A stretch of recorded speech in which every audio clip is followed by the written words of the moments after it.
The mothers and fathers of young Catholic families today are themselves struggling to live the faith due to serious malformation. How do they pass on a Catholic culture and raise strong members of the church militant when they themselves do not have this culture and in fact have its antithesis? I think that's a decent question.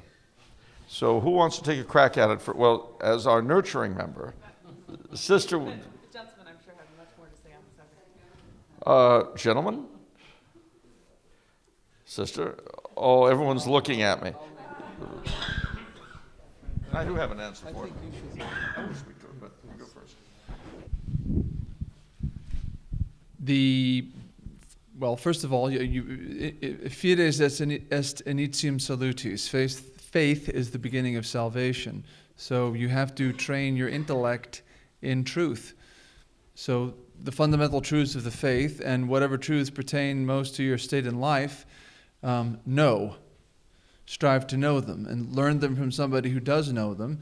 And then from there, you discern what your obligations are. You pray for the help of counsel from the Holy Ghost, but also the gift, the virtue of prudence. You have to exercise the virtue of prudence in attending to the duties of your state in life. I've seen this problem, obviously, from the outside, but I see the parents who want to do the right thing get the help that they need, both from grace and from the people around them. But the first thing is it's got to be a mental formation, although Charles might disagree with me that the will has a primacy over the intellect, but that's a different matter. I would hold with Brother Francis that the intellect has a primacy, but in the end, the question of that's rather literally an academic question. In the context of this present question, you have to strive to know what your fundamental duties are and exercise them. And it should be done, I emphasize, within the hierarchical context of the family. With the father heading the family and the mother hearting the family, so that it's not. Oftentimes, what happens in these situations is it's the mom who's most concerned about getting things right, and you end up getting this reversed hierarchy of the family, and that causes a lot of damage itself. Yeah. Perhaps this is an abbreviated form of Brother's answer. You do it with self-education, first of all, but I'm looking here at a gentleman in the room. Chris, how many children do you have? 11. I remember the night I was socializing with Chris and his wife and some others, and learned that his wife was a child of one. She had no experience of a large family. Their backgrounds weren't especially learned when it came to Catholic things. They've managed. It can be done. A real inspiration.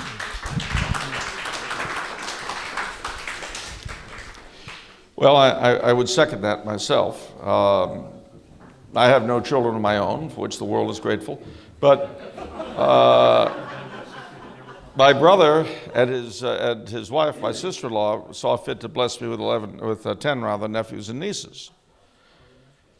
And as life has gone on, my brother was Catholic, of course. My sister-in-law is a convert, and we had the influence, of course, of my father, which was a big for both my brother and I. But a lot of it was learning through doing.